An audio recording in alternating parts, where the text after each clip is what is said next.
Thank God it's Friday. On Your View this morning, my name is Morayo Afolabi Brown. As always, I have the ladies with me. Hello, Nima. How are you doing today? Yes, today is one of those Fridays that's, Friday the 13th. There's a lot happening in Nigeria, and it's quite saddening, but, hey, it's just one of those days we have to just do the show. I wish I didn't have to be here this morning either, because... What? You didn't miss something. Yeah. No, the gruesome lynching, so that's what she posted about it. Not just that, Jesse's story, the gruesome lynching. Yesterday was just... Too many bad stories. Yeah. I switched on this morning, thankfully. Tokpa's birthday at the destitute place just, sort of warmed my heart again, that there's humanity out there, and that made me very bit relieved. But then the next story, the pictures... Bad. So I was enveloped by a lot of challenges yesterday. I didn't see anything that happened in the news. Like, it was a very challenging day. My driver went to pick up the food. I will take it to the place for destitute, and he got arrested by LASMA officials. And he was telling them that it wasn't on a one-way. It was in mile 2. The road was blocked. Fagbems Road, it was blocked. He didn't know. So he went there, and he had to turn back. So his turning back would have meant that he was seemingly on a one-way, and he didn't address the situation well. So they arrested him like almost 3 hours, which meant the food was inside the car. We were waiting for him to come. So we had to I didn't even think of it. So my husband had to go and bail him out. We had to pay money to bail him out of the place. Then we drove down to the destitute, the Center for Destitute Empowerment. We missed our way. I went to Ayobo. Then ended up coming back to Idimu. And got there like around 5. I had a banging headache. I just told myself, nothing will steal my joy today. We're going to have fun. The DJ was already playing. The children were dancing outside. It takes a lot of love to be able to... I see them, and my kids for the first time saw children that... They saw those... My son was like, I'm traumatized for life. I say, open your eye. There are many. You're privileged. You're privileged to have your complete hands. You're privileged to have what you have. A good experience for children to have. Yeah, very. We still need funds to buy the generator. People just quickly to add, Badagry Expressway right now is under, Apapa Waroshoki Expressway is right now under construction. The end from the second rainbow to mile 2 inwards, Apapa is blocked. And so a person can turn back, and they have never caught a yellow bus, downfall bus for one way. So I think they were just praying on him. Yes. How are you doing, Mariam? Fine, thank you. So first of course, yesterday I was inaugurated ambassador for the Culture and Wildlife. Yes, for Nigerian Conservation Foundation. But as you said, it was really a sad day. Our TV correspondent in Maiduguri had gotten married, 2 weeks before, to a beautiful wife. And then just for us to hear yesterday that she died, she passed. I had talked to him just the day before, just teasing him about how beautiful his wife is. Yeah. And the next day, I hear she's gone. So Jesse Taffeta, just know that our hearts are with you. Yeah. And may God grant you the fortitude to bear the loss. It was one of those shocking news when I saw it in the TVC group, and I'm thinking to myself, okay, who is this person? Just for me to not find out you won't communicate with them. It's really painful that, the joy of marriage 2 weeks after your marriage, and then the other young lady in the air, in the plane crash. Uga, she, when I say her name, I just remember her as a little girl. We were neighbors at Secretariat Link. She and her sister Akai, they were little girls then. They would come through their back door to the kitchen, just the cutest little girls. One of our aunties were in school together in St. Louis, Deborah. The Uga family, our hearts goes out to you too. Yeah. So it's one of those sad Friday mornings. As I said, I really thought long and hard that how do we do this show? There's so many heartbreaking stories, but we have to do the show. So let's go on a quick break. When we come back, we review the papers, and then we go to the heart of the matter later on. Stay with us. We'll be right back.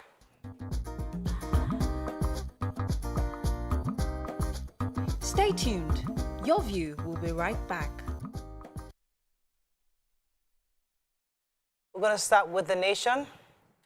Emefiele meets Buhari as SGF clarifies quit order. AFC backs African economy with $2 billion facility. El Rufai Kaduna delegates pledge support for Tinubu.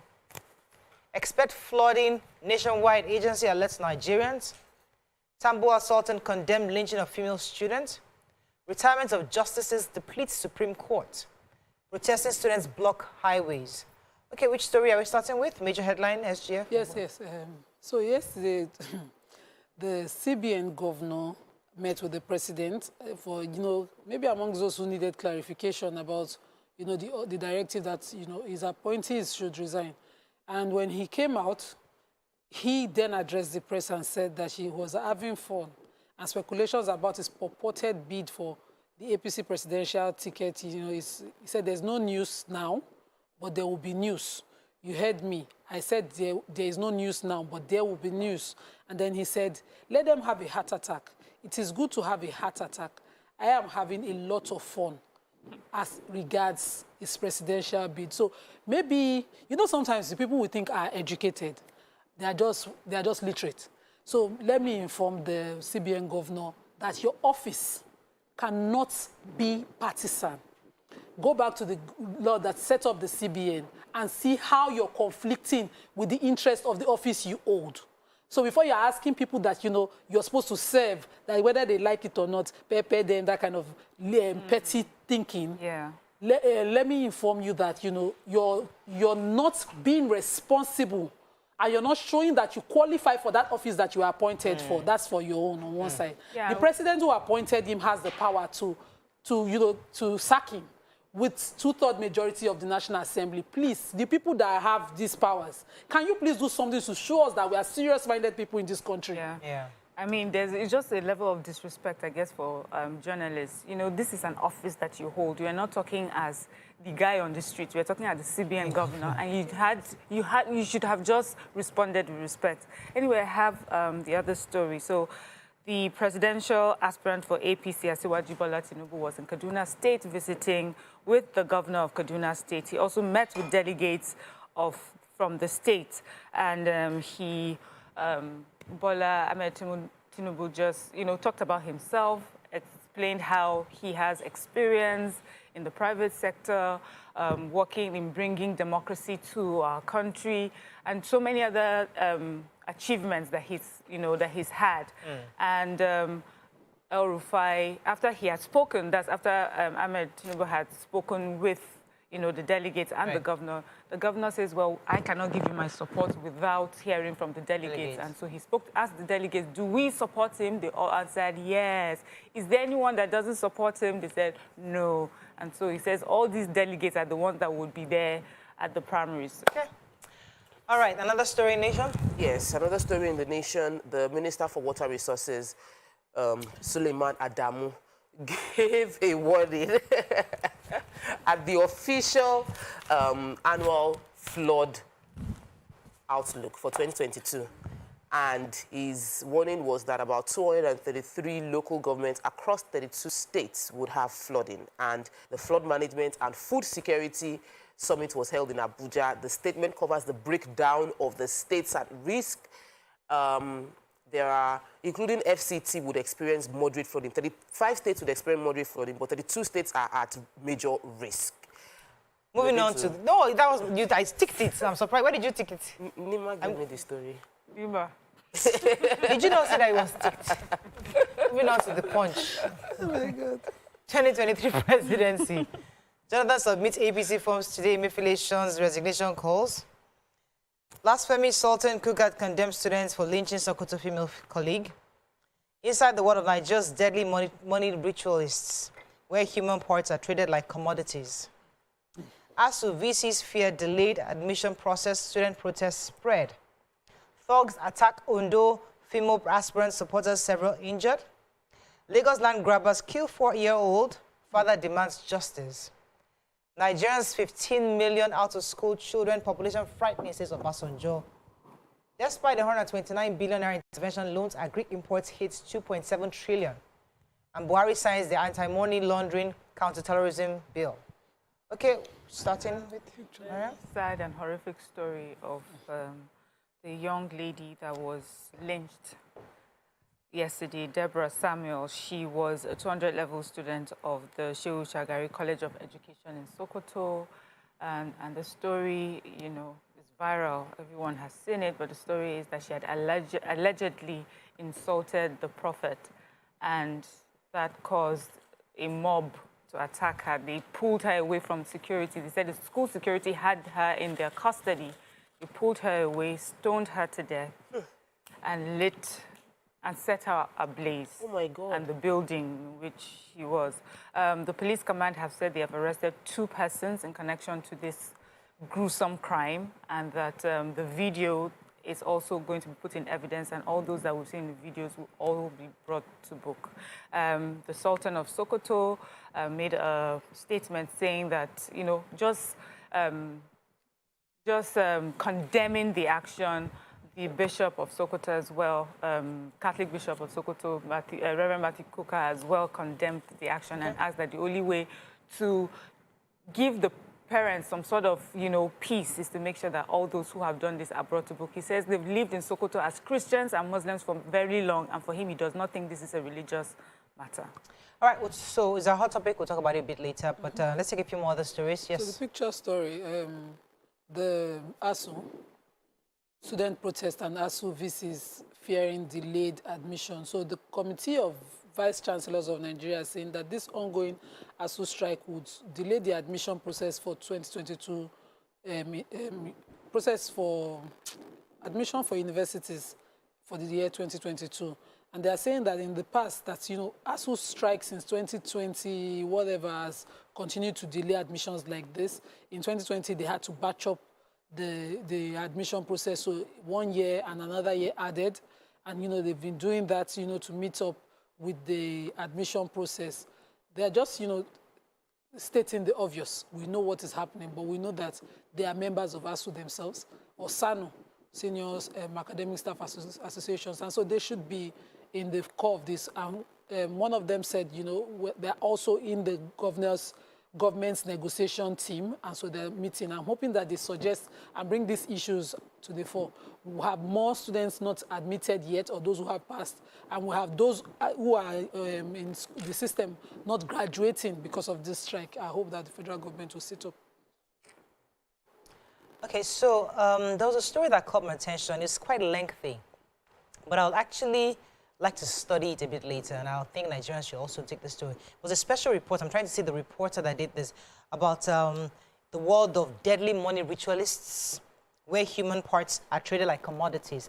And they actually followed the man called Ifatunde Ifayemi on Facebook, and they were able to get his contact details, and he allowed them to come interview him, and how as he was making money rituals for people. And it's an interesting article. It's quite lengthy, but it's good for parents to read this, to know what young people are up to. And I'd like to also digest it a bit later, and then we can make it a topic, because it's quite revealing of the various stages, the kind of rituals that are out there, what people are asked to bring, the various commodities they think they can actually get from this, and the sickening part. That this man is on Facebook and is actually getting people to come. We've always asked for people like this to come out, so we even understand the mindset. Right. So it's good. All right, let's go on a quick break. When we come back, we move on to other papers. Stay with us. We'll be right back.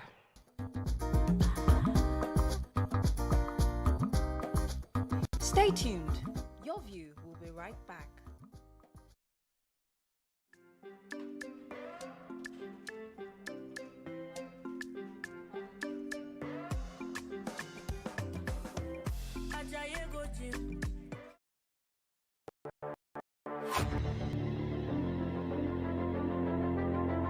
At TVC Communications, we're all about our audience. Millions of viewers, listeners, and readers every day all around Nigeria.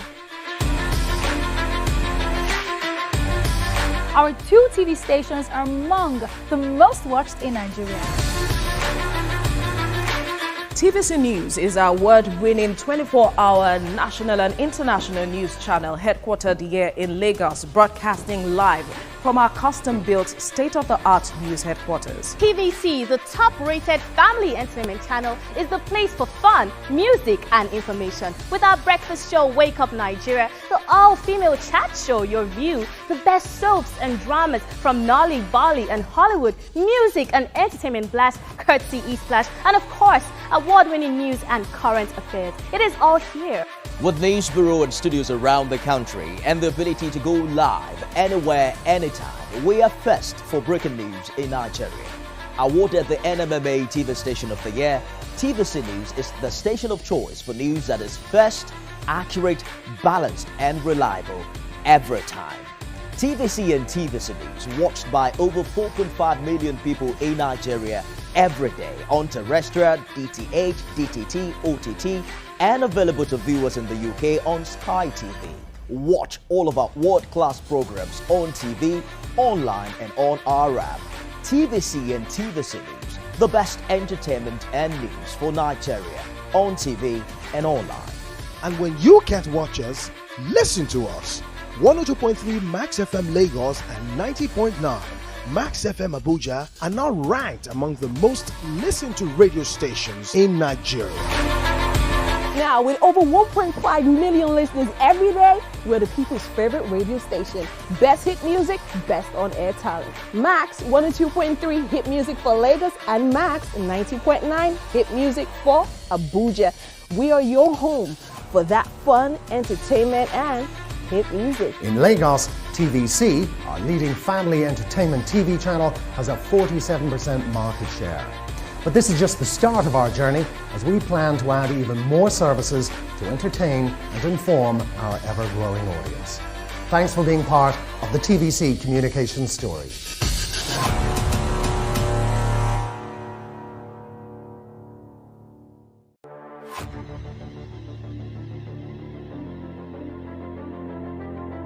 At TVC Communications, we're all about our audience. Millions of viewers, listeners, and readers every day all around Nigeria. Our 2 TV stations are among the most watched in Nigeria.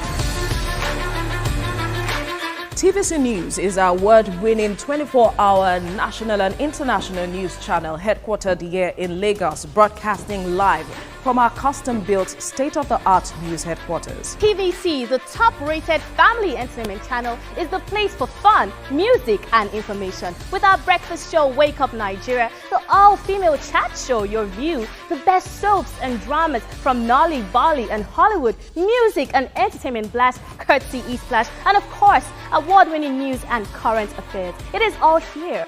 With news bureau and studios around the country and the ability to go live anywhere, anytime, we are first for breaking news in Nigeria. Awarded the NMMA TV Station of the Year, TVC News is the station of choice for news that is first, accurate, balanced and reliable every time. TVC and TVC News watched by over 4.5 million people in Nigeria every day. 3 soldiers over sale of missing ammunition to bandits. Afenifere Ohaneze Pandep, others blast PDP over open presidential tickets. 2023, I'm having fun, says Emefiele. ASU strike protesting OAU UNN students shut down highways in Southeast. And why I want to be Nigeria's president in 2023, says Saraki. Okay, which story are we starting with? Just the major headline for it. So the ministers, the directive does not just stop at ministers, continues to heads of federal executive members, non-federal executive members, the heads of extra-ministerial departments, agencies, parastatal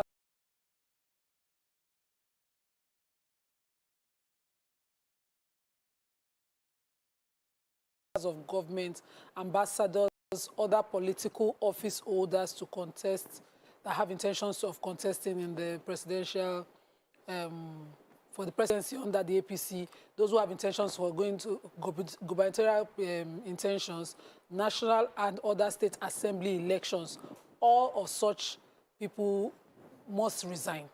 And if they have a directive to also tender those resignations on or before Monday, the 16th of May, for them to qualify, or they stand the ground of being disqualified by the party of the APC. And the SGF has said that they're on their own if they don't resign, pretty Yes, much. Yeah. Yes. Okay. So, yes, I had the story, although I mentioned it in my banter. An aircraft belonging to Caverton Aviation, Cameroon, is a subsidiary of the Caverton Offshore Support Group here in Lagos. It was a helicopter, it was a plane, it had a pilot and 11 passengers. Most of them were Nigerians. And the pilot was the daughter of the former Minister for State for the FCT and also one-time Deputy Governor of Nasarawa State. And sadly, that plane crashed yesterday in Cameroon. The body in, that's the Accident Investigation Bureau, the in Nigeria says, well, they can't give us any much information because even though there were mostly Nigerians on the plane, the crash happened in Cameroon. And so our hearts go out to them. The pilot, her name was Azwai Ewuga. I knew her personally. And once again, our hearts go out to the family. I'll take the oil story. So the Nigeria's oil output has dropped by 13.3%. We actually have capacity to produce more. The world needs more oil. That would have been a benefit for Nigeria based on the Russia-Ukraine crisis.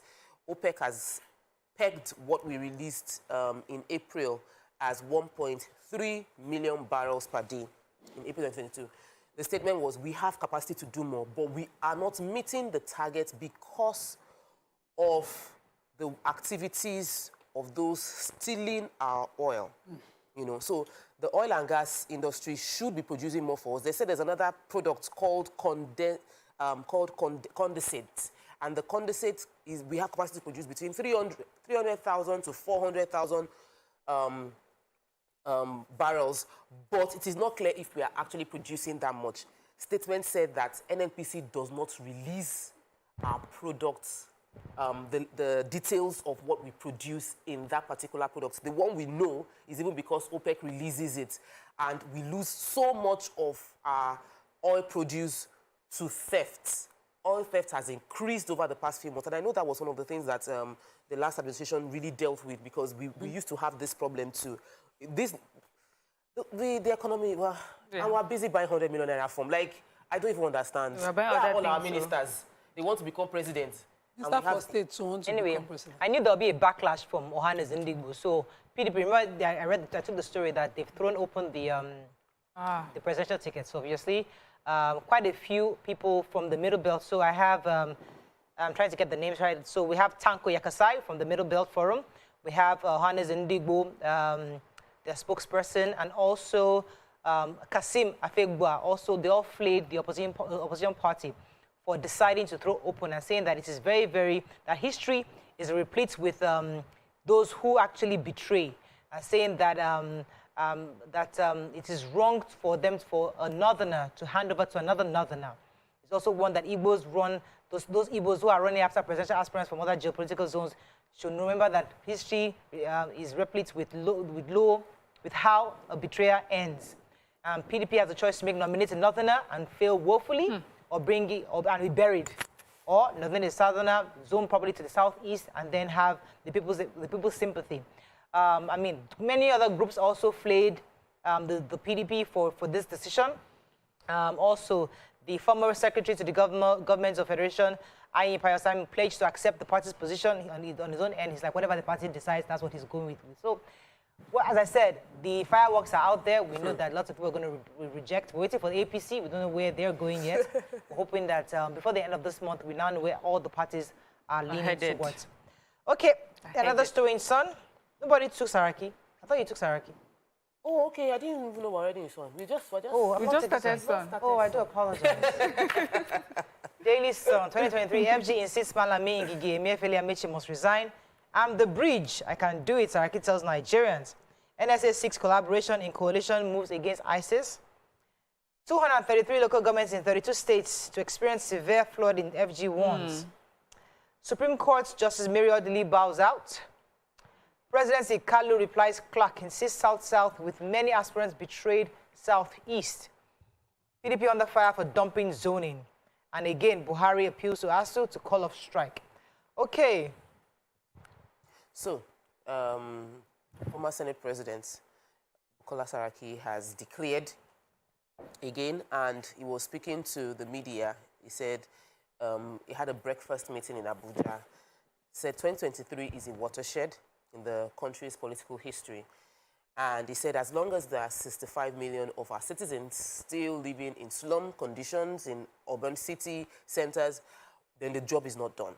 And he said, as long as the tech hub for Nigeria is not the tech hub for Africa, the job is not done. He says, as long as the huge army of talented youth do not think Nigerian government can support their dreams, whether in entertainment fashion, then the job is not done. As long as our university lecturers still have reasons to embark on strikes, the job is not done. As long as some of the best, brightest brain still relocate to other countries, the job is not done. So essentially, he wants to say that his aspiration to be the president of the country is informed by the fact that God has given him the opportunity to offer himself, and he's submitting that it would be the bridge. Okay. Okay.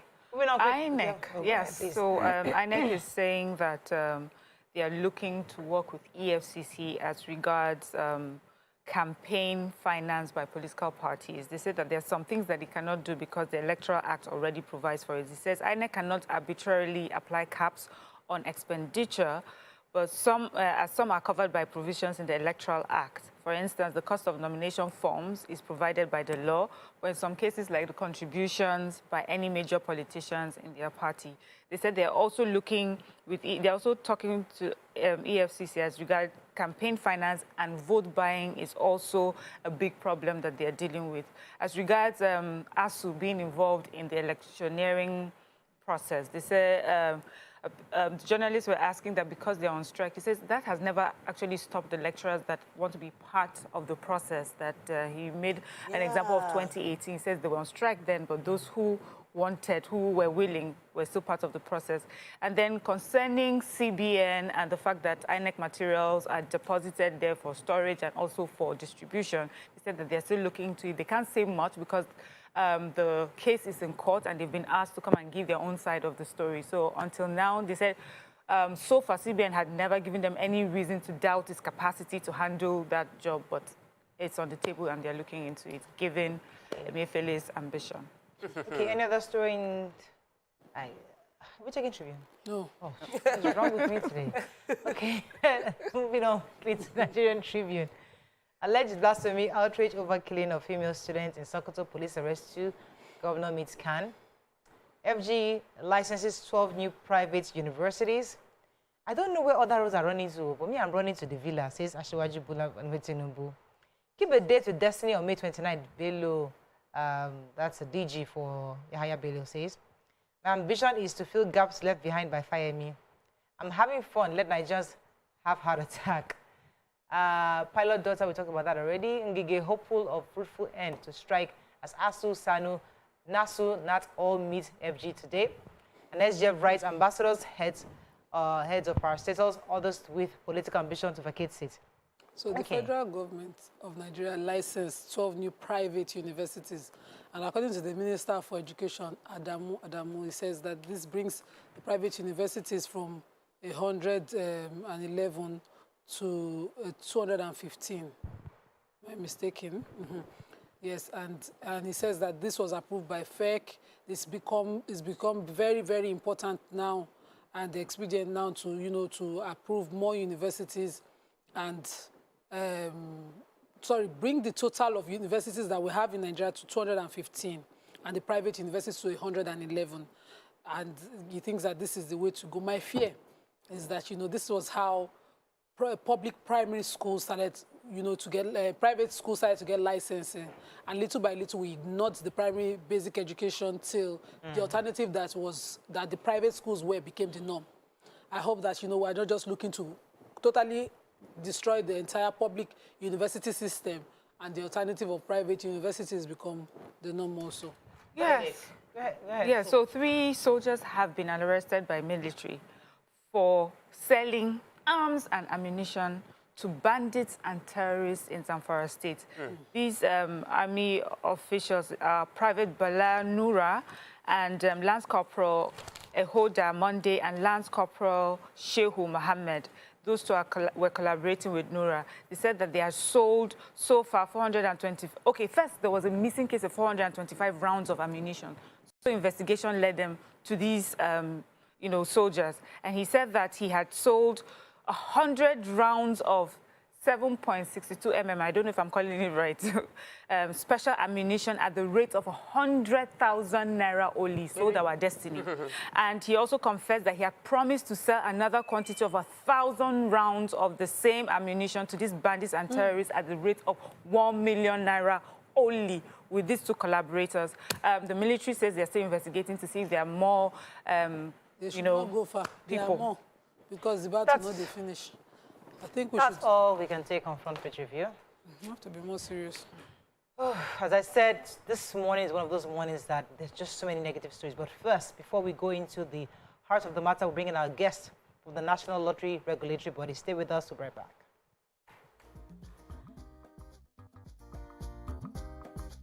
Stay tuned.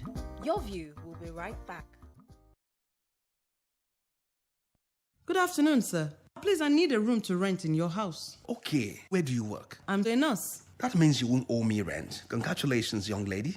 You have yourself a house. Well, thank you so much, sir. So, how much is the rent? 90,000 naira.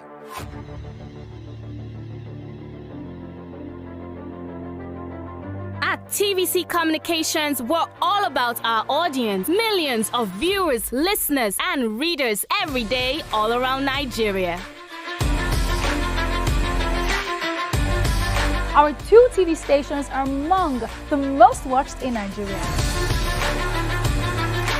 TVC News is our award-winning 24-hour national and international news channel headquartered here in Lagos, broadcasting live from our custom-built state-of-the-art news headquarters. TVC, the top-rated family entertainment channel, is the place for fun, music, and information. With our breakfast show, Wake Up Nigeria, the all-female chat show, Your View, the best soaps and dramas from Nolly, Bolly, and Hollywood, music and entertainment blast, courtesy E-Splash, and of course, award-winning news and current affairs. It is all here.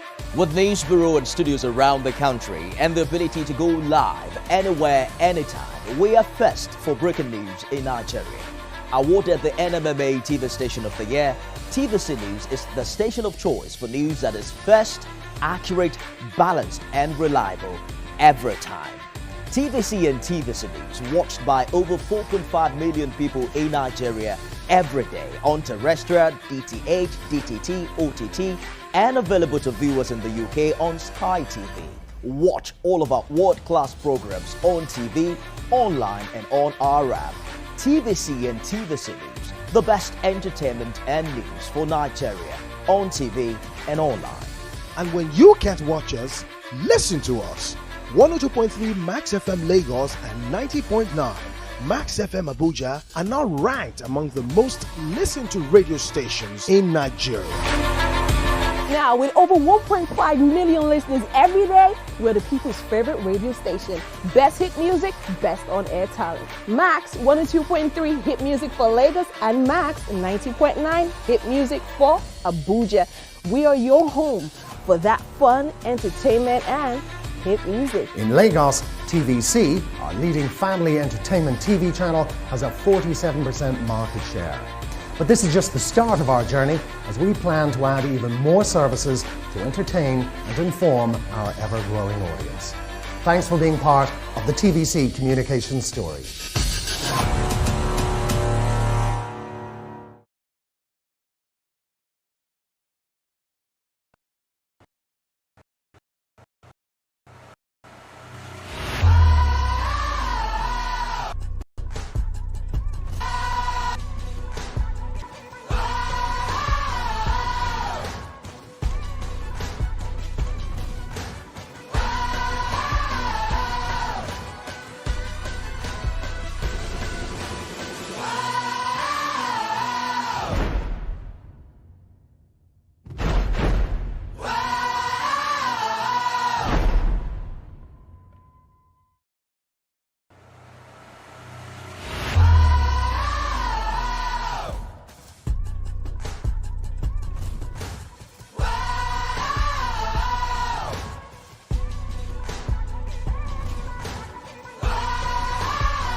and general awareness of the Lottery Board.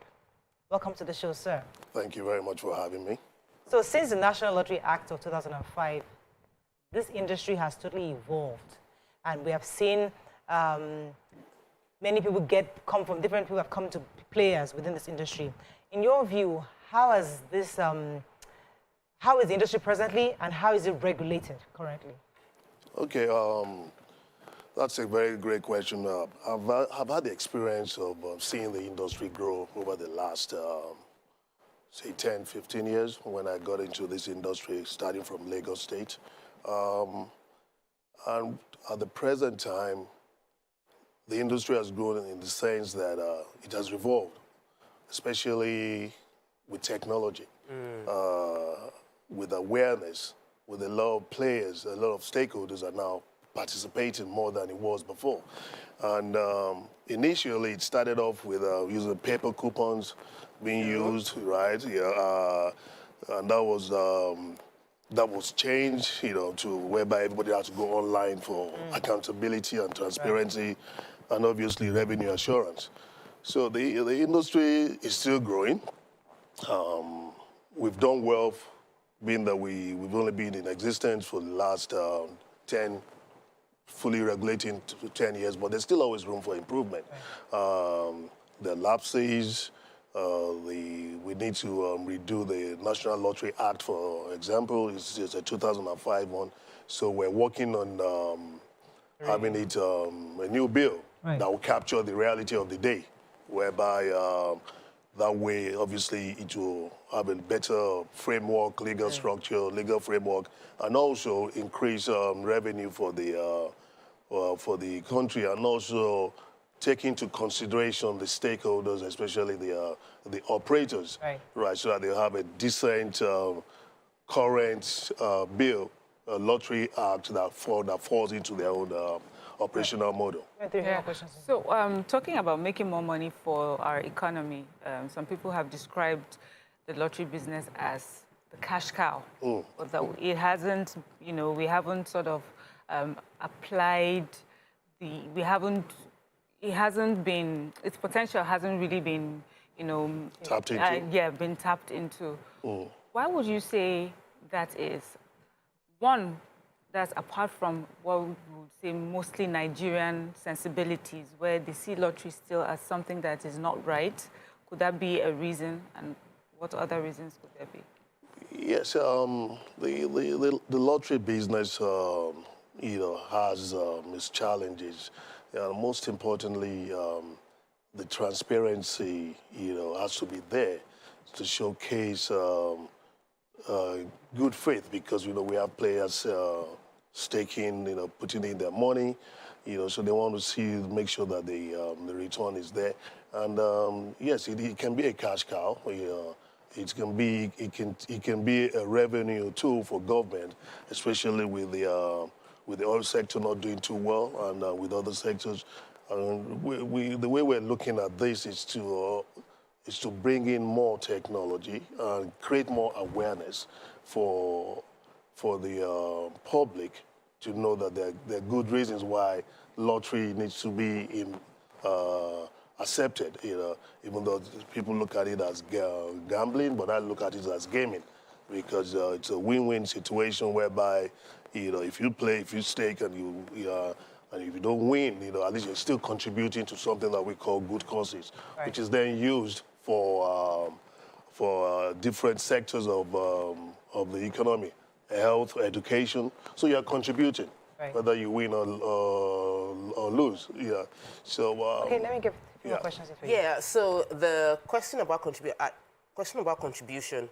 Initially, I wanted to ask about contribution from the perspective of how much as the gaming industry, because I know you were in Lagos and we saw what you did with Lagos and how the contribution has grown, and how well the contribution that the Lotteries Commission is bringing into what's the joint account? What do they call that? Yes. Yes. Yeah. What has it brought in? What are the progress you've made? But then you just said now that it is also a gaming of bringing contribution to the sector generally. Right. So I know in Lagos last year I worked with the Lotteries Board and they did this quiz competition for children, and a lot of children, one, it was really educational, and then two, the children got huge prize at the end of the day, which was funded by the Lotteries Board. So answer the two contribution, answer the question in terms of the contribution to the TSA and the contribution to the society. Right. Okay. With the National Lottery Regulatory Commission, we don't contribute directly to the TSA. What we do is we contribute directly. The funds from lottery goes to our sister agency, the National Lottery Trust Fund. Oh. Right. So they are like the bank for all lottery funds, proceeds, and what their mandate is to now use those funds for good causes, which comes to education sector, the health sector, and anywhere Mr. President, according to the Act, says we should spend it on. The disaster recovery, even during COVID, the funds went into a lot of COVID assistance, you know, in terms of testing kits and all that, you know, during that time. Yes, so that's the difference with the national. Yeah, and I'm very familiar with the Lagos one. While I was there, I remember we used the funds from the Lagos lotteries, but we used that to secure, for security in Lagos. Oh. Right, whereby I think it was during Governor Fashola there that we did purchase a lot of security equipment for the Lagos State. Yes, buses and all that, yeah. Let's talk about your strategy. Because there's a lot of issues with perception out there. Many family members don't want their kids getting involved in gaming because to them it's gambling. They feel like it's not safe. So what kind of technology are you applying? And what strategy are you using to ensure that it's safe? People also have issues with addiction. You know, it gets really addictive. So tell us a bit about the technology you're using to make sure it's safe for people's identity, what they're doing, and ensure that people don't get addicted as they would, family members don't want their... Right. Those are two things that the Commission have looked into over the years. With what you're referring to is the two things that you're referring to: underage gaming, you know, and also responsible gaming, where we don't want a nation of gamblers. Yeah. So what we've done is to, in technology-wise, and most of our operators, they're able to see the pattern of bets, you know, on their platform.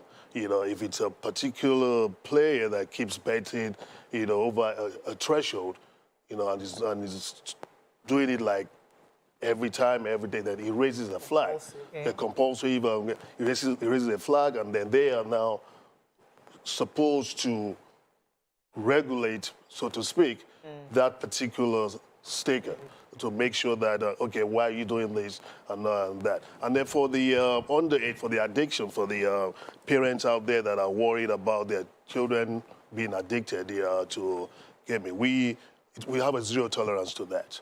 We don't allow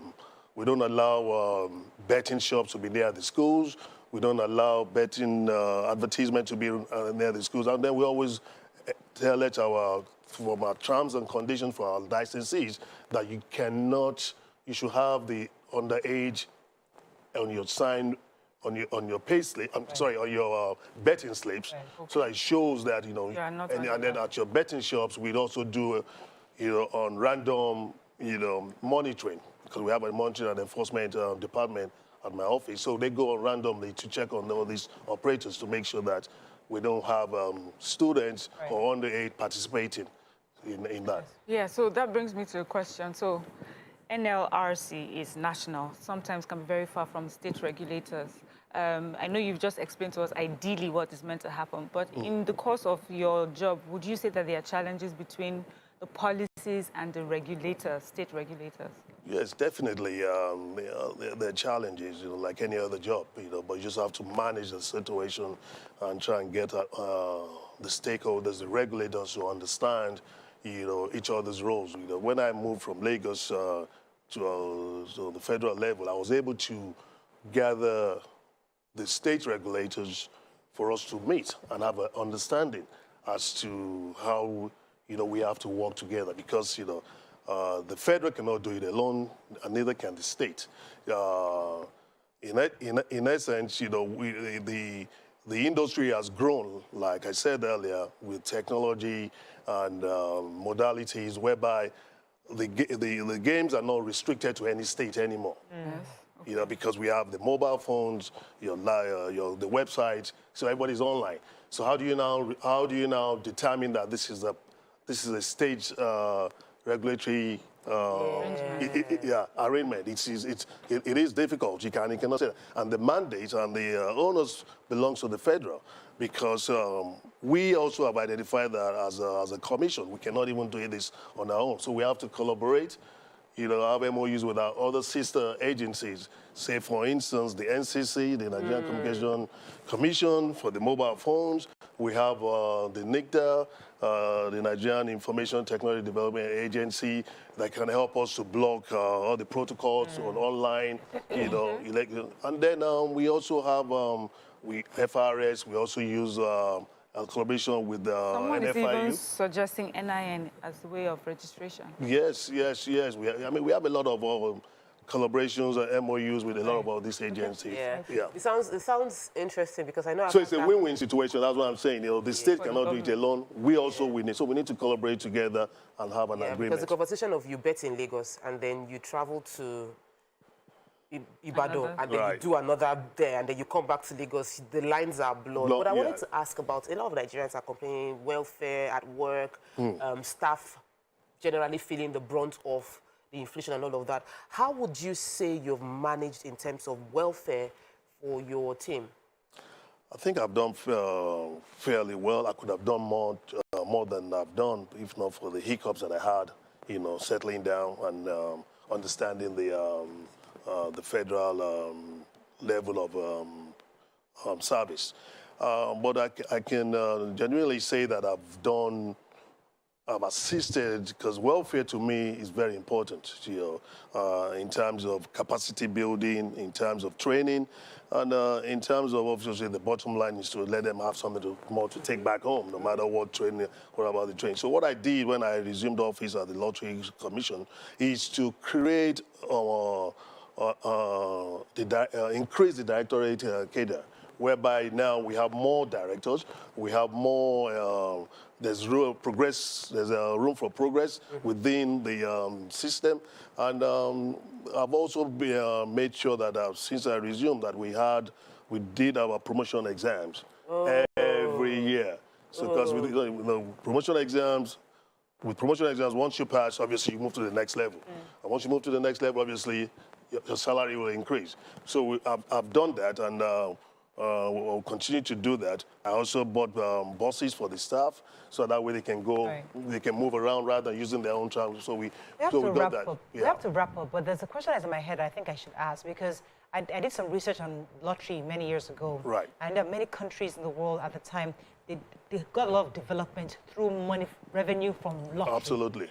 And sometimes you look at the lottery industry in Nigeria thinking, the players are wealthy. They're like, they're stupendously rich. And I'm thinking, are these guys being taxed at all? Yeah. And do they collect money from these people? Because the kind of money they dole out, you're thinking to myself, we need this money in the economy. So do you think your 20%, or if that's a figure, is sufficient? Or should we be seeing what do we do to get more money from these players? Yeah, great question. The 20% can be okay, is okay.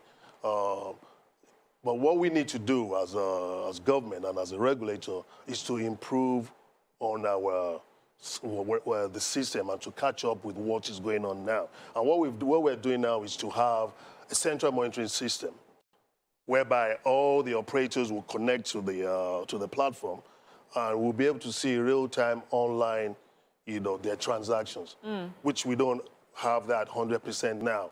We're depending on what they declare on their books.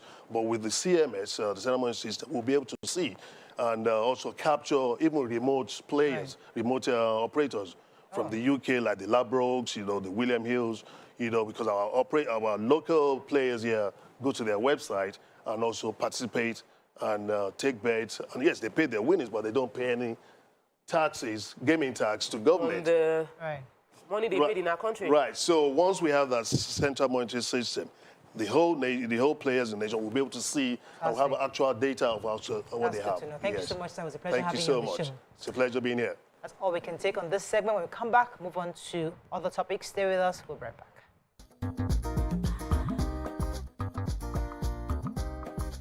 Stay tuned. Your View will be right back.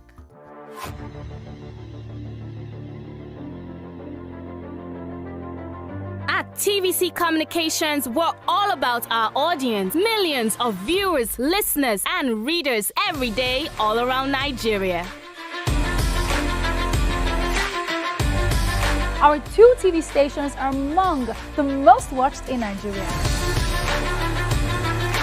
TVC News is our award-winning 24-hour national and international news channel headquartered here in Lagos, broadcasting live from our custom-built state-of-the-art news headquarters. TVC, the top-rated family entertainment channel, is the place for fun, music, and information. With our breakfast show, Wake Up Nigeria, the all-female chat show, Your View, the best soaps and dramas from Nolly, Bali, and Hollywood, music and entertainment blast, courtesy E-Splash, and of course, award-winning news and current affairs. It is all here.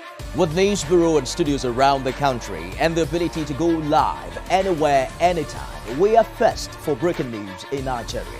Awarded the NMMA TV Station of the Year, TVC News is the station of choice for news that is first, accurate, balanced, and reliable every time. TVC and TVC News watched by over 4.5 million people in Nigeria every day on terrestrial, DTH, DTT, OTT, and available to viewers in the UK on Sky TV. Watch all of our world-class programs on TV, online, and on our app. TVC and TVC News, the best entertainment and news for Nigeria on TV and online. And when you can't watch us, listen to us. 102.3 Max FM Lagos and 90.9 Max FM Abuja are now ranked among the most listened to radio stations in Nigeria. Now, with over 1.5 million listeners every day, we're the people's favorite radio station. Best hit music, best on-air talent. Max 102.3 hit music for Lagos and Max 90.9 hit music for Abuja.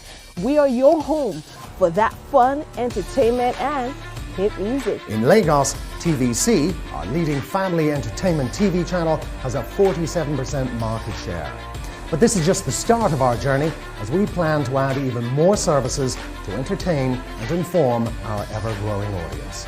Thanks for being part of the TVC communication story.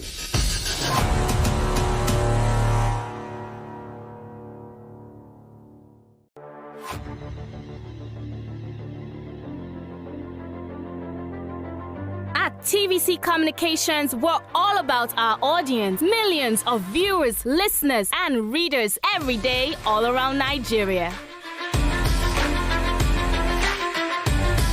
Our 2 TV stations are among the most watched in Nigeria. TVC News is our award-winning 24-hour national and international news channel headquartered here in Lagos, broadcasting live from our custom-built state-of-the-art news headquarters. TVC, the top-rated family entertainment channel, is the place for fun, music, and information. With our breakfast show, Wake Up Nigeria, the all-female chat show, Your View, the best soaps and dramas from Nolly, Bali, and Hollywood, music and entertainment blast, courtesy E-Splash, and of course, award-winning news and current affairs. It is all here. With news bureau and studios around the country and the ability to go live anywhere, anytime, we are first for breaking news in Nigeria.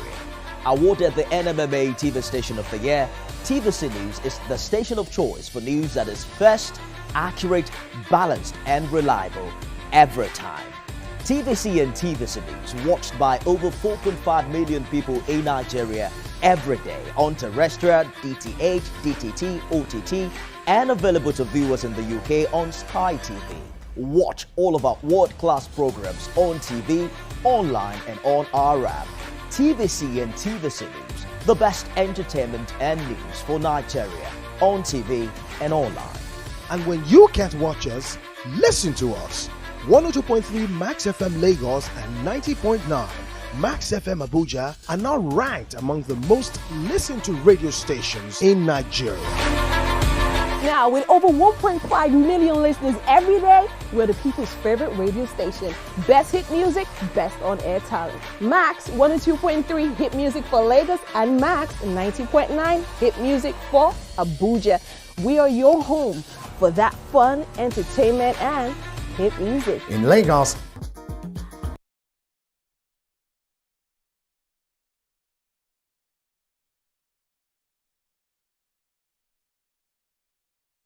Thanks for staying with us. As many of you heard the news yesterday, a female student of the Shehu Shagari College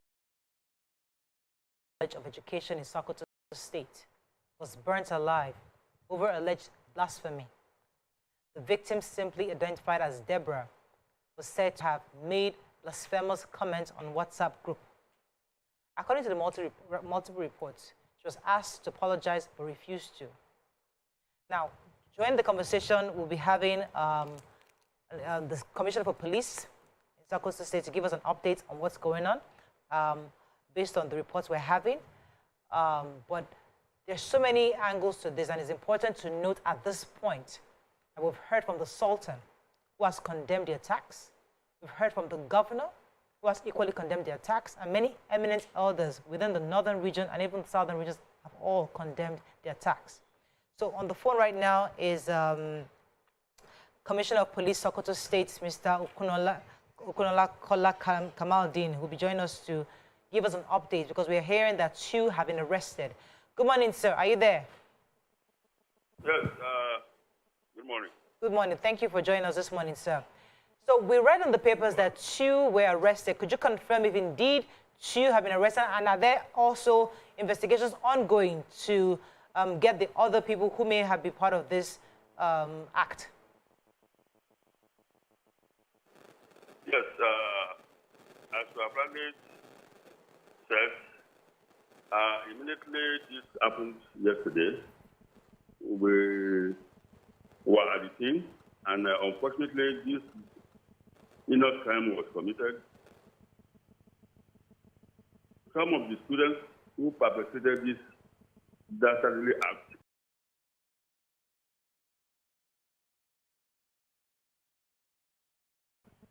that is condemnable and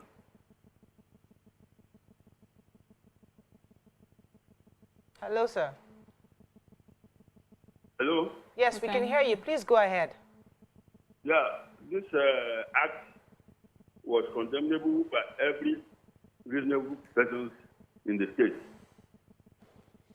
Immediately this incident happened, the police and other security agencies were there, and all efforts to salvage this situation proved very abortive, and this girl was unfortunately lynched and set ablaze. Oh, gosh. Some of the students, 2 of them were arrested immediately, and effort is ongoing to arrest others through the videotapes that we have seen and that is circulating. Some cases were seen and to be known. We are already on that trail, and I'm assuring you and the people of Sokoto State that we are going to get this once we can identify directly on the video. Right. Yes. And they will pick. Okay, let me get a few more questions for you, sir. Go ahead. Yeah. So, sir, you know, because of the nature on which this crime is based, which is religious, and we know that many times, I mean, growing up in Nigeria, we've heard stories like this happen for some time, and we never hear about a prosecution. Do you think because of the nature of this crime that you may have a problem in prosecuting these people that you have arrested and looking to arrest? I not view this one only as religious appeal. We are seeing it as a crime being committed by some of the students in the campus. And since we have identified it as crime, I don't think there will be any problem or anything that will hinder us from prosecuting those who are involved. the problem that we used to have, especially in this country, is that when things happen like this, there will be so much noise about it. But when the prosecution is going on, nobody cares to know anymore. Not that there are no prosecutions on other cases that used to happen, but it's only that people don't get interested anymore. The first thing they used to get is that even the press will not follow up again. But I'm assuring you, by the grace of God, this act that has been condemnable by every living citizen of this country will not be left without any action. All right. And so, I wanted to ask, one of the challenges when it comes to mob actions or lynching, this is carried out by a mob, is there are a lot of people involved. Somebody probably just threw a stone, some cheered, some jeered. How can we be sure that we are actually capturing the people that masterminded or that instigated and initiated it? How do we ensure that every other person, partisan that were around, that supported, that recorded, also gets punished so that we have enough deterrence from this happening in future? Yes, you see, what I will tell about that is that... hello, are you there? Yes. Very clearly, we can hear you. Go ahead, please. Yes, what I would say in terms of mob actions or riot actions is that as much as those who are very close to the scene of the crime are being captured and they are arrested and prosecuted, this will serve as a lesson for those who may likely want to do such next time. We cannot get everybody that has participated in this. You can see the crowd here. But those who are very close, who are using stick, and who are very close and trying to ignite matches on the victim, if we are able to capture those ones or arrest them, then I think it will serve the purpose that we wanted. All right. Go ahead. I fear that, that will in itself not really deter or stop this culture, because this is not the first of it in the North. Just yesterday, the presidential candidate or aspirant on the platform of the PDP, Atiku Abubakar, tweeted against this act, but we saw replies promoting the act. Do we have any plans to go on social media and find those who in the past or presently, especially high-profile people, who have supported or encouraged this kind of acts as solution, or this present act in question, if you want to isolate it, those who have tweeted promoting it as well from the North, and find a way to bring them to justice themselves so that that in itself, I believe, will be more of a deterrent?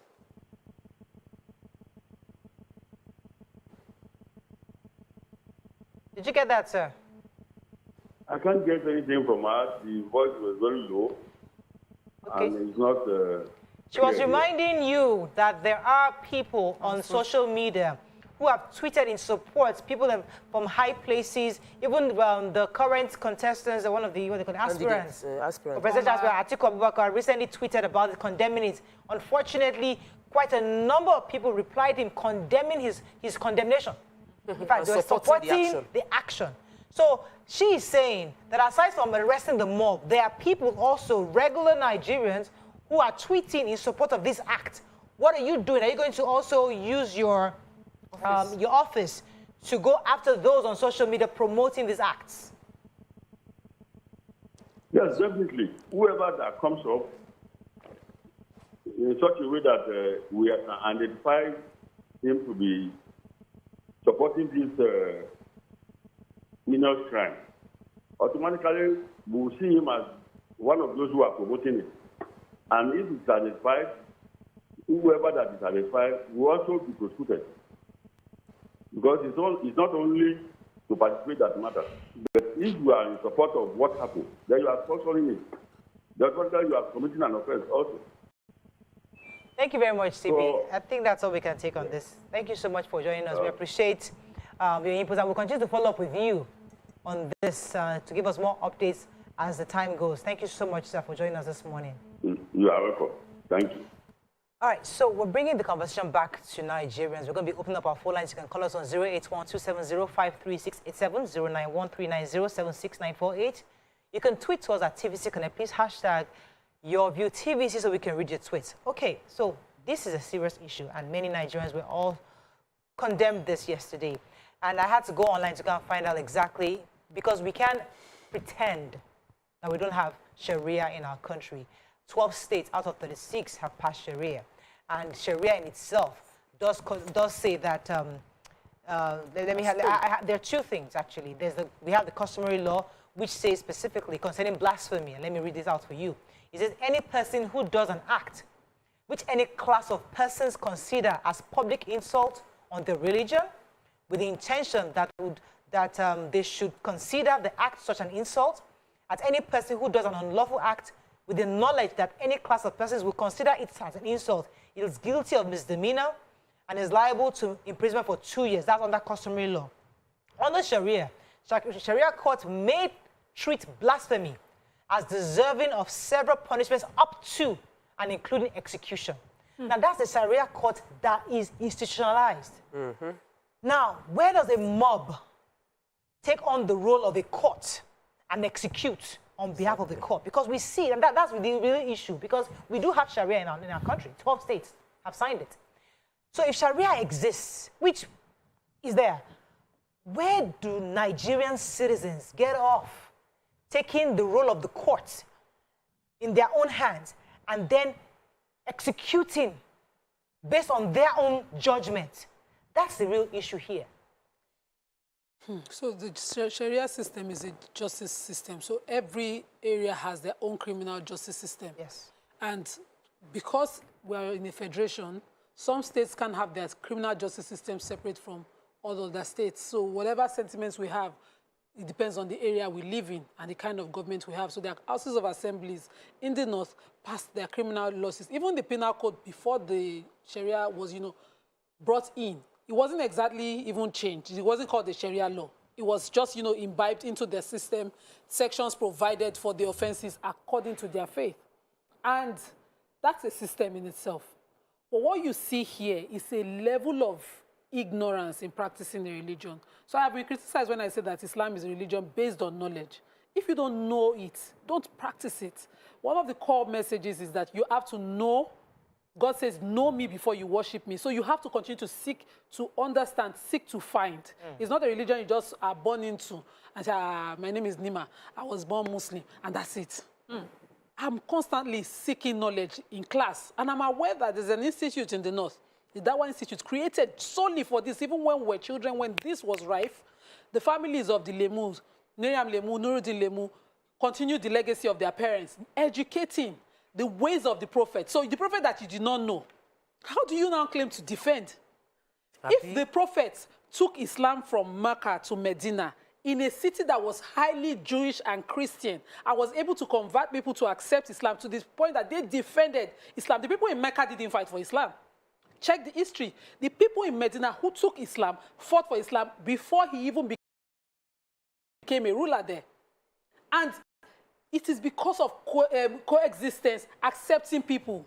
At one sitting, he was insulted, and he didn't respond. And one of the people sitting with him stood up in his defense, and he said, that is not portraying the religion I am preaching. That is destroying the religion. You're not supposed to fight. You're supposed to make to understand. So how do you? Now, this now brings me to the people promoting or teaching Islam up north. I'll take, let me pause you for that, because that's a whole new angle that I'd like us to go, because we need understanding. I'm so happy that Nima, we need clarity, because it's not clear. As Mariam said earlier, it's not the first time. It's been happening over and over again. Somebody must nip this in the bud somehow. Let's go on a quick break. When we come back, we'll take a few more calls and discuss this further. Stay with us. We'll be right back.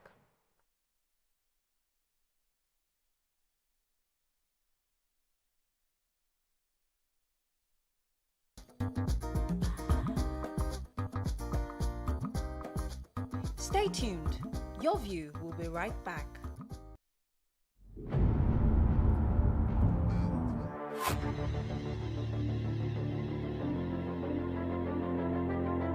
At TVC Communications, we're all about our audience. Millions of viewers, listeners, and readers every day all around Nigeria. Our 2 TV stations are among the most watched in Nigeria. TVC News is our award-winning 24-hour national and international news channel headquartered here in Lagos, broadcasting live from our custom-built state-of-the-art news headquarters. TVC, the top-rated family entertainment channel, is the place for fun, music, and information. With our breakfast show, Wake Up Nigeria, the all-female chat show, Your View, the best soaps and dramas from Nolly, Bali, and Hollywood, music and entertainment blast, courtesy E-Splash, and of course, award-winning news and current affairs. It is all here. With news bureau and studios around the country and the ability to go live anywhere, anytime, we are first for breaking news in Nigeria. Awarded the NMMA TV Station of the Year, TVC News is the station of choice for news that is first, accurate, balanced, and reliable every time. TVC and TVC News watched by over 4.5 million people in Nigeria every day on terrestrial, DTH, DTT, OTT, and available to viewers in the UK on Sky TV. Watch all of our world-class programs on TV, online, and on our app. TVC and TVC News, the best entertainment and news for Nigeria on TV and online. And when you can't watch us, listen to us. 102.3 Max FM Lagos and 90.9 Max FM Abuja are now ranked among the most listened to radio stations in Nigeria. Now, with over 1.5 million listeners every day, we're the people's favorite radio station. Best hit music, best on-air talent. Max 102.3 hit music for Lagos and Max 90.9 hit music for Abuja. We are your home for that fun, entertainment, and hit music. In Lagos, TVC, our leading family entertainment TV channel, has a 47% market share. But this is just the start of our journey as we plan to add even more services to entertain and inform our ever-growing audience. Thanks for being part of the TVC communication story.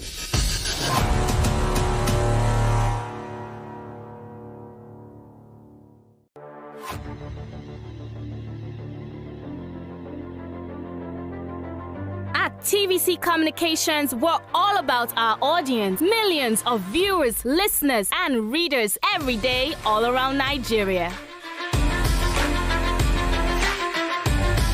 Our 2 TV stations are among the most watched in Nigeria. TVC News is our award-winning 24-hour national and international news channel headquartered here in Lagos, broadcasting live from our custom-built state-of-the-art news headquarters. TVC, the top-rated family entertainment channel, is the place for fun, music, and information. With our breakfast show, Wake Up Nigeria, the all-female chat show, Your View, the best soaps and dramas from Nolly, Bali, and Hollywood, music and entertainment blast, courtesy E-Splash, and of course, award-winning news and current affairs. It is all here. With news bureau and studios around the country and the ability to go live anywhere, anytime, we are first for breaking news in Nigeria. Awarded the NMMA TV Station of the Year, TVC News is the station of choice for news that is first, accurate, balanced, and reliable every time. TVC and TVC News watched by over 4.5 million people in Nigeria every day on terrestrial, DTH, DTT, OTT, and available to viewers in the UK on Sky TV. Watch all of our world-class programs on TV, online, and on our app. TVC and TVC News, the best entertainment and news for Nigeria on TV and online. And when you can't watch us, listen to us. 102.3 Max FM Lagos and 90.9 Max FM Abuja are now ranked among the most listened to radio stations in Nigeria. Now, with over 1.5 million listeners every day, we're the people's favorite radio station. Best hit music, best on-air talent. Max 102.3 hit music for Lagos and Max 90.9 hit music for Abuja. We are your home for that fun, entertainment, and hit music. In Lagos, TVC, our leading family entertainment TV channel, has a 47% market share. But this is just the start of our journey as we plan to add even more services to entertain and inform our ever-growing audience. Thanks for being part of the TVC Communications story.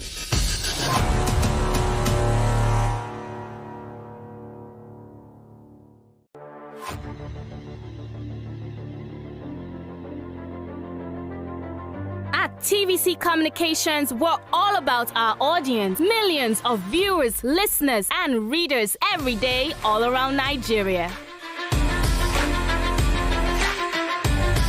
Our 2 TV stations are among the most watched in Nigeria.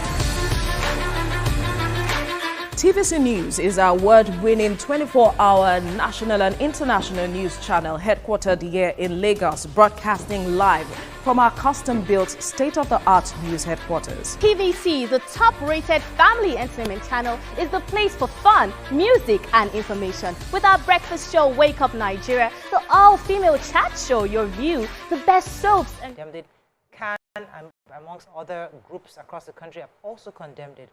And but more interesting is that the Atiku Abubakar, who is one of the leading aspirants from the PDP and the former vice president of Nigeria, had condemned it on a tweet, but he has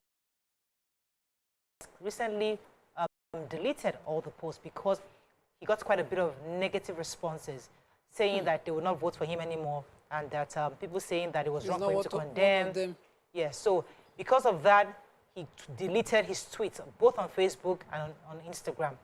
Now, and that brings us the conversation which Nima was taking us to, because it's one thing to catch these boys who are doing the act, but the real issue is the culture that has been ingrained in us. That from the high to the low, people see that it's right to lynch somebody. So that's why I'm coming back to you because you're taking us somewhere. So I was going somewhere. So this brings me to, if the knowledgeable ones, I would start with the Sultan now, who's condemning, just condemns every one of such acts and then goes back and sits down. You know, this, and pretends like this is not an acceptable way of thinking amongst their people up north, because we see it more up north. This same religion, you go across the border to all the places where their elites go, and they think it's a different faith. So why is it animalistic here? As in... Even if blasphemy was a crime under the penal code as it is, it has to go through the system. So you give the person the chance to say something, but a mob action, I just hate to relive that video because I lost sleep over the night. I can only imagine the parents of that girl. I can't even imagine. Having heritage linked to Sokoto, but then seeing how Sokoto failed their daughter based on religion. Let me come to you, Tokwe, on this, your thoughts on this, when you saw the video and this whole mob action. Thankfully, I haven't seen the video because I was overwhelmed with my own activities and challenges yesterday. But I understand this.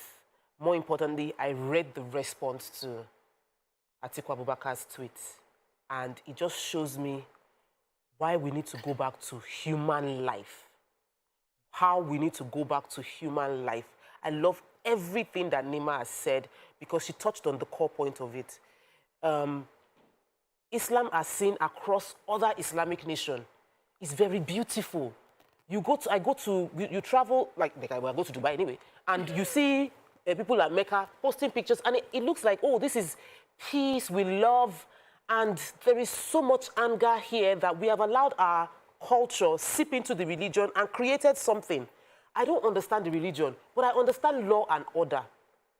I understand that in a nation there must be justice, and if a person is guilty of a crime, he should face the justice system. I also understand the fact that this isn't just a religious thing alone. It's cultural. In Lagos, it's political. In Lagos, there was an attack in just... No, Isolo. A bus, a truck carrying plywood, jammed a masquerader, and the bus was burnt, and they were going to kill the driver. They were going to kill the driver if not for police officers rescuing him and putting him in Area D. They were going to kill him.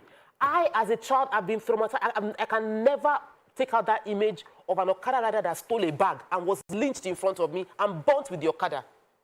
I saw it. So this is not about the video. It's about the animalistic behavior of vengeance and all of that. Then we let it thrive because we do not punish. And when you don't punish actions, it will morph out in different places. It will wear different heads and continue to color us everywhere. So when I saw this thing, when I heard the story, I didn't see the video. I just remembered what happened with the Okada rider that got burnt. And the man was begging, like I saw him die. I was really young. And that was years back. And it's still happening over and over again. And until the only way we can stop this is to bring in effective justice system, which is why I asked the question to the commissioner that beyond arresting 2, all the other people who were recording the video, who posted it online, who are defending it online, what are you going to do? Sorry, Mariam, I was at Abuja 2 days ago, International Press Center. So the conversation was around journalists and journalism and the crisis they faced during EndSARS and as well as the crisis they faced during COVID and how they were being beaten. And my comments when I was allowed to speak was, journalism has become very blood. We have social media journalists that have no training and just come and post. And their post is inciting. You know, we see comments on our own Insta and our YouTube pages that are very, very, somebody can take that comment without knowing what we said and get so angry with us. People online posting negative, inciting statements and they get away with it. These are problems. Okay. Let me come to Mariam, your thoughts when you saw this. So for me, I was incensed. I was upset. I was angry because this is 2022. And this is 2022, Northern Nigeria, banditry, insurgency, terrorism, call it what you like.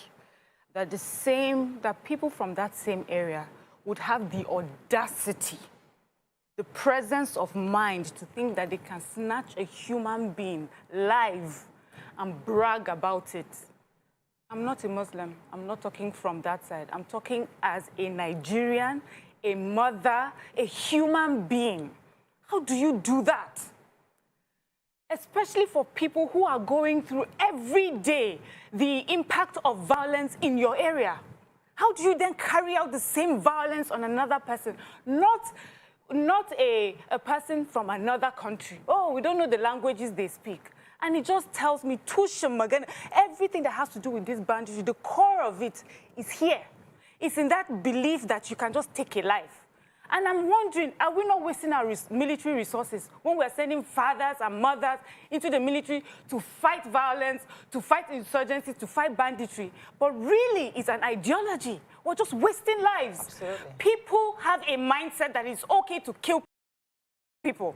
That it's okay to ransack villages, to kidnap children, to rape mothers, do all sorts of things, to carry a fellow colleague and just lynch in public, and then you hold your chest in front of the world and say, I did it. I'm proud of what I did. And for anyone, I don't care what side of religion you are, and you're unable to open your mouth in condemnation of this act, as far as I'm concerned, you're one of them. You picked a stone as well. So if you're a leader in this country and you're afraid to tell the truth concerning this matter, you have picked a stone as well. You have lit a mastic as well. And for all of you tweeting on social media in agreement to what happened yesterday, you are a murderer as well. That's what I have to say about this. Thank you, Mariam, because that's where I was heading. Because for me, it's not about those boys. They are part of this ideology. They were born into it. They've lived in it. The leaders who have failed to speak, and that's why I kept reiterating that the Sultan has spoken, yes, but it's beyond speaking. But Atiku has spoken, although he has totally retraced his steps by deleting. But we need more of these leaders, more of these people who are running for offices, who are saying they want to be our leaders. We need bold leaders who can face this matter head on and say, you know what, this is condemnable, and you must bring these people to justice. Well, see, I'm scared. I'm pained and scared. It was a college of education. These are boarding teachers. No, they're not, but they're boarding teachers. If they were to leave that school, this same mindset and worse fear that I have is that justice will not be served. That these people will be allowed to walk free. Absolutely. Because all the past ones we have, I'm looking for the convictions.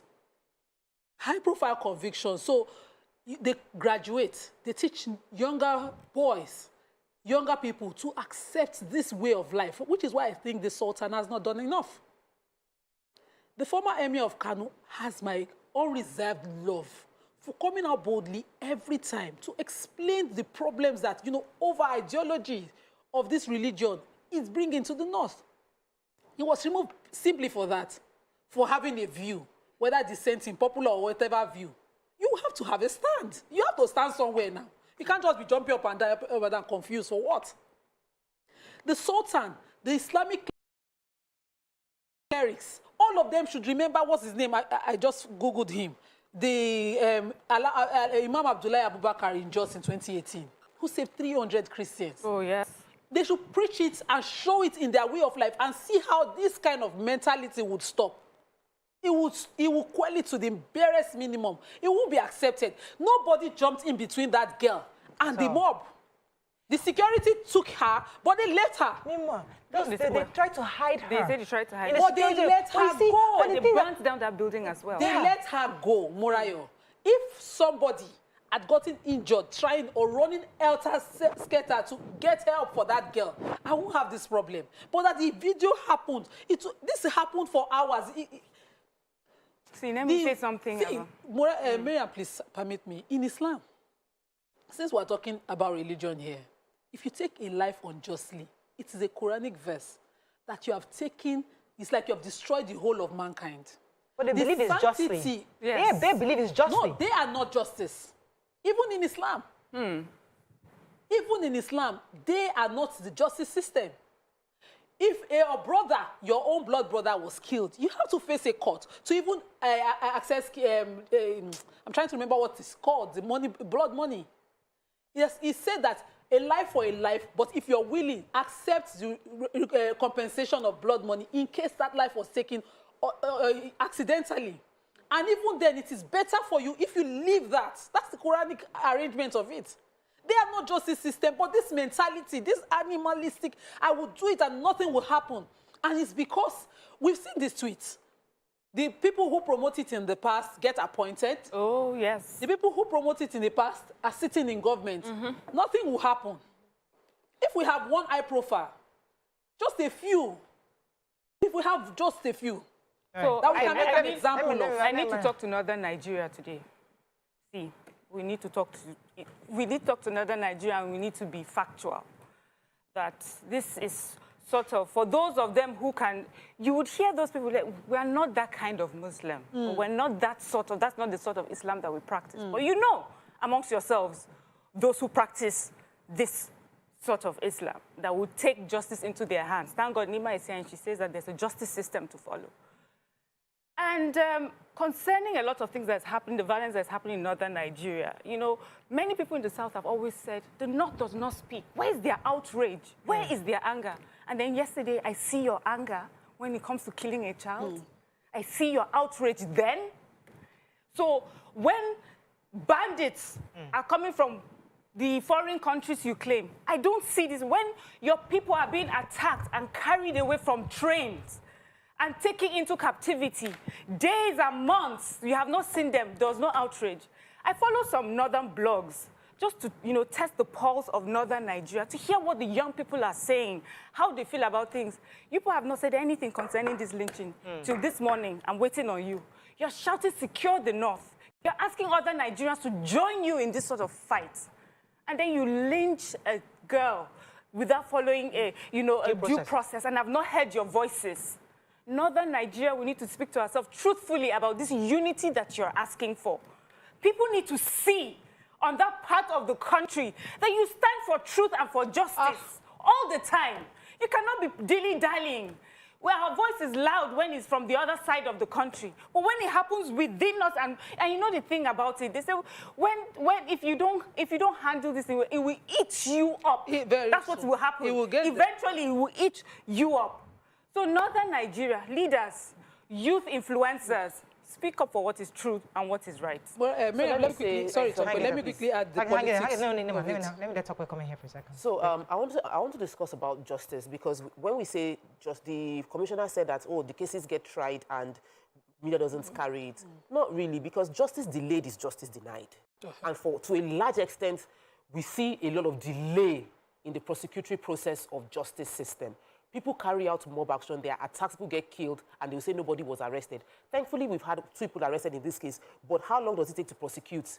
Because the more we prosecute openly, doing press release, calling on everybody to see how they are prosecuting, we can begin to change this, stem the tide of this issue where people know I can get caught. People are recording this video, I might lose my life. Well, number two is when we do this thing and think that by just cutting branches we can deal with the problem has a root, and the root will continue to produce fruits. This is a fruit of a bad tree. And to deal with the problem, you need to go to the root of the problem, not by just cutting off the branches or dealing with the fruits. Let me go on a break. You know, this is one of those high-tension days that I really wish we didn't have to be on the show today. But stay with us, we'll be right back.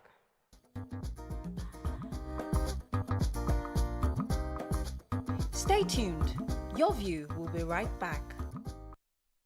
At the first sign of pain, you need a solution that you can trust.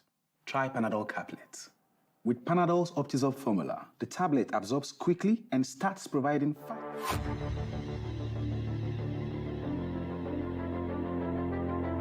At TVC Communications, we're all about our audience. Millions of viewers, listeners, and readers every day all around Nigeria.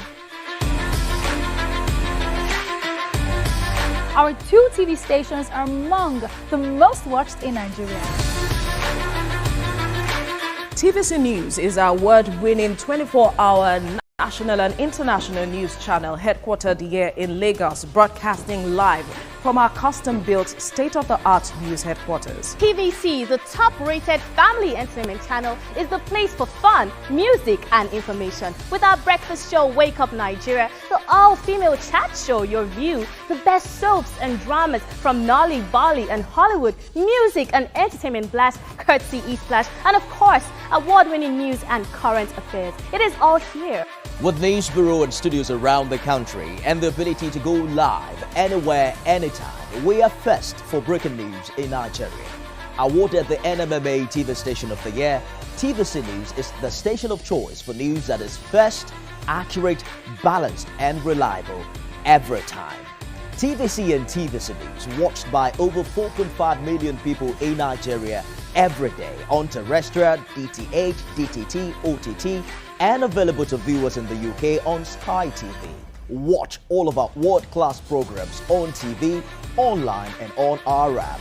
TVC and TVC News, the best entertainment and news for Nigeria on TV and online. And when you can't watch us, listen to us. 102.3 Max FM Lagos and 90.9 Max FM Abuja are now ranked among the most listened to radio stations in Nigeria. Now, with over 1.5 million listeners every day, we're the people's favorite radio station.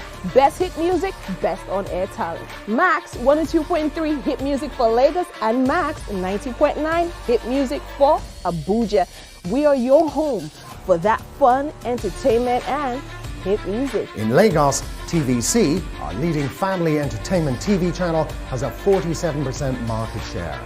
But this is just the start of our journey, as we plan to add even more services to entertain and inform our ever-growing. Thanks for staying with us. We're going to open our phone lines now. We have Mohammed from Adamawa. Good morning, Mohammed. Are you there? Okay, yeah. Yes, I'm here. You're live. Go ahead, please. Mohammed, you're live. Go ahead, please. Hello. All right, so you see, one of the concerns I have is how do we define blasphemy? And that's why we have the courts. Because there are different reasons why people do different things. You know, I mean, some may argue, oh, somebody is naive. Oh, this person was just playing silly jokes. One was just being stupid. You know, there can be different things. Anybody can, because I know back in the US then, there were racial slurs. You know, you just say things out of foolishness. You can just call, oh, this, that. You can use negative words on different races out of foolishness, out of being young, out of being just silly. But how does, when somebody makes a comment within a WhatsApp group, who is authorized to say, okay, this thing you have said right now is blasphemous and should be taken to court? Now, whose job was it to say, madam, this you are blasphemous, then either report it to the police, get her arrested, and then go to the court process? But that's my own concern. Why is it that her colleagues, classmates, decided to pull her and then drag her to the point of her death? They being the judge and jury on this matter is my own concern. Because they learned their religions from a person's opinion or bias about the religion. So one sheikh who's an aggressive, temperamental sheikh taught you religion. So you don't know. I don't follow any group, any Islamic group. It's deliberate. When I was growing up, we had some woods, you know, Arabic school and all of that. And the moment I started noticing a person's understanding of religion becomes a cut off. Unfortunately, I grew up with the books, my father's library. So I could always read on my own. And that's where I am practicing my faith from. I don't want a person to come on their own biases, whatever their background is, and come and tell me what the religion of Islam is, when what is written, known about this person, the correct perspective is distorted. And there was a lot of Western distortion as well, Western books demonizing the religion also. So that demonic interpretations of it, some sheikh promote it as the norm as well. And they will teach you. These people don't want to learn the religion from knowledge. So I have scholar I follow. They will insist on the scholar they follow as their source. They will quote him as if he wrote the Quran and the Sunnah. And they will never refer to how it is clashing, you know, with the Sunnah. Even some hadiths at the time after the death of the Prophet, when they were collecting the hadiths, that clashed with the messages of the Quran, were classified as weak and wrong, as not authentic. So why are you not bothered about the method of learning the religion? When that sheikh promotes it, it becomes normal. That sheikh has a large following. Then the politicians now come in. And they want to vie for office. They will now say, okay, just for the numbers. They will now support it. And you are the influence. In the larger world, even more influential than the sheikh. Why would a politician aspiring to be president of this country, knowing our diversity, religion, culture, everything, take down a tweet that condemns murder like this? Why would you? Even if they spend 1,000 comments going against you, leave your tweets there. Take your stand. Stand for something. Stand for something. Well, he spoke. Others haven't spoken. Others are saying, we condemn, we condemn. We condemn, we condemn. How many convictions do you have at the end of the day? How many high-profile convictions? I pray never in my lifetime to see something like this again. Never. And I hope that the right thing to stop it will be done. Right. So speaking is heavy. And speaking is tough in Nigeria because speaking, you are vilified for whatever you say. And we don't have a recourse in the justice system, in the police to protect us. Speaking got us attacked during NSAS. Speaking and the police ran away. Speaking gets journalists killed. All the time. All the time. Speaking, I can see some politicians not speaking or some people not speaking, and I can understand the pain they have to bear. We sitting right here, we're speaking with our heart beating, knowing fully well that there is a risk to us speaking the truth like this, and the risk is a threat to our life, and we know it. Every one of us sitting here. But we cannot avoid not speaking, because today you have a platform, tomorrow you might be on the streets. Yes, yeah, absolutely. Tomorrow you might be on the streets and you are innocently caught in a crisis you had no business in, and you are the one that will be the victim of jungle justice. God. That is why we speak. You don't speak because you are not scared. You speak despite the fear. You don't speak about what you are going to eat. You speak because you know that you have a platform and you don't have a choice. Absolutely. So we have many people in the position of power right now, many that have platform, that have 100, that have 10, that have 1 million, that are refusing out of fear. You have already failed us. Exactly. That's all. I don't know what else to say. You know, it's such a painful conversation to have, because I'm trying really hard not to make this, or we're trying really hard not to make this about religion. Because it's not. Because these are just criminals. Yes, there is the law that recognizes certain things, but things should be done due process. That's how it's supposed to be done. So these mobsters have been influenced by our northern elites who have failed to face this matter head on. And that's really the conversation. So we need more people, not just your visible condemnation, but in your action, where indeed you are coming out and you're saying you're doing what this they used to do during Ramadan, lectures. Islamic, like we are now reorientating, re-educating, going back to the books, explaining and reorienting the minds of young people, because these are university students. These are not outside, you know, during the NSAS, we're saying hoodlums. Hoodlums took over. These are not hoodlums took over.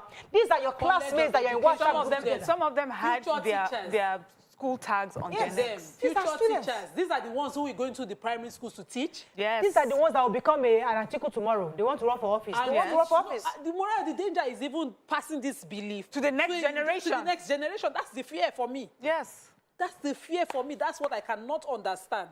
See, when I was growing up, in the Muslim community in Iba Housing Estate, we had a fiqh and sunnah class where sheikhs would come and they would teach us ways to understand our religion. And for a reason, because of some books that, you know, just wanted Islam to be bad, I decided to study and major in Islamic studies. You will see and learn these things. So I don't understand how a sheikh is teaching somebody and you're not telling the person. If in something as simple as somebody eating in front of you in Ramadan is affecting your sensibilities. There's a reason I used to respect that when I'm on my period on the show, I would not eat or I would not take a drink. But I stopped it because in Ramadan, the simple rule is I would eat when I'm on my period and I will fast it later. When I'm fasting it later, I beg, who is joining me? And yet, and God himself said the fast is between me and the fasting person alone. So there's no eye service that I must do for God. You've been accused now. Why? I know. You're accused. And I'm expecting some replies. I know they will come in my DM, but come at the risk of getting blocked. Because I don't have time again. Let's give you comments on social media. You would come and you're sitting here, you're eating. I wondered how a woman was beaten for eating. If you were fasting outside Ramadan, how would somebody eating in front of you affect your sensibilities? I don't get it. And the sheikhs must start to teach people to coexist. The most important thing, let's repeat a Medina in our lifetime, where all religions existed with the Prophet ﷺ and they were not abused. Nobody was lynched or killed for their faith. Please. Let's take a few comments on social media. Chidi Peter says it's a lawless country when people are allowed to do whatever they like and to get away with it. Bill Key says to Nima, says, you know, our greatest trial as Ummah is ignorance amongst those who claim to practice or know the religion better than others. Victory Enoch is saying that the action just reflects what is being taught. Yeah. So, Bill Kiss also says here, some people believe their own religion and are more religious than others. They believe they have more rights to defend the faith than others. Some people think they can speak for others when it comes to their faith. This holier-than-thou doctrine is sheer ignorance. I'd like to respond to Bashir Dambade, who's responding to Miriam's quote on the show today. He's saying she's subjective in her response. Tell her to be objective, to balance her stand. Okay. These are some of the small carefulness that continue to lead us to doom. Somebody has just been killed gruesomely, stoned, killed unjustly, without any trial. Nobody heard anything. Somebody just started kill, and they're shouting Allah Akbar as if it is for the reason that, you know, Allah was called great. When the message is sanctity of life, and they killed that person, and you're asking somebody to be balanced. Okay, where will the balance be? Let me read this message from somebody. Professor I.A. Makari. His handle is at Prof. Makari, and this was posted May 12, 2022. That's yesterday. He said, it should be known to everyone that we, the Muslims, have some red lines beyond which must not be crossed. The dignity of the Prophet is at the forefront of the red lines. If our grievances are not properly addressed, then we should not be criticized for addressing them ourselves. Now, that's the matter. So there is a mentality that this line should not be crossed. Now, when it is crossed, what are the next steps to take? When it is crossed, what are the Quranic steps to take? What are the legal steps to take? What are the moral steps to take? Said yes. Banditry is happening up north. People are being killed up north. Killing a life unjustly, unfairly is a red line. Have you taken laws into your hands there? You're asking government to come to your needs. And self-help, even in the case of such murders, is always not the way. Allow the system control things so that there will be fair hearing, so that somebody will be given. And I wondered, you know, there's a basis that the tweet itself wasn't really that her response was in a WhatsApp class group, and that she only said, you're joking on me or something. You know, I'm just saying. and she did not go further. And because of that, somebody just set this poor lady on fire. You're saying the cross line. As this man bothered to read the entire history of this particular incident so that he can then say what line was crossed, and even if a line was crossed, then hand that over to the system. Simple. There's a criminal system in the north. It was a reason that it was made law. What's the law? Write a petition to the state criminal system. Let her be arrested. Why would you say you want to take self-help? Every time we resort to self-help, there's a million injustices that happen because of it. All of them, the several mob actions that we have seen. Let's take a few comments. So anyone, Toko, you have any on social media? We have to wrap up because I don't want us to even go further on this matter. As I said, this is one of the difficult conversations to have. Was, as Toko rightly said, many people have bigger platforms than we do. And they're not using it. Greater influence. They have greater influence than we do. And they're not using it to condemn this attack. But we have ours, and we're using ours because it's the right thing to do. Not because we're not going to be threatened, not because people are going to come after us. Yes, our DMs, they'll all come in there accusing us of different things. But I must say that this is a tough one for Nima to do. I know it's a very tough show for you to do. When I saw that Nima was on the schedule, in my mind, I'm like, God, maybe she just stay home. But she's the right person. She understands the Quran more than all of us on this set. So I appreciate that she came on the show. And you also, you're a stakeholder, you're from the north. And so I can understand the anger and pain. But we're all Nigerians at the end of the day. And it's important that we condemn this and we see what we can do to rebuild and to reorientate people on the right teachings. If many people are saying, according to this professor, that this red line must not be crossed, the question many Nigerians are asking, when it gets crossed, what happens? The same way, don't steal, don't kill, I'll call the police to arrest you. Who do I call? Is it the Sharia court? Is it the police? Or is it a mob? Is it a mob? Murayo, the nearest police station, when it is law, the nearest police station. Simple. Simple. All right, that's all we can take on the show today. It's one of those heavy Fridays. You have something you want to do? No. I have like 5 minutes, but I'm ready to close the show. Well, let's just close. This is See you on Monday. Have a great weekend. Be right back.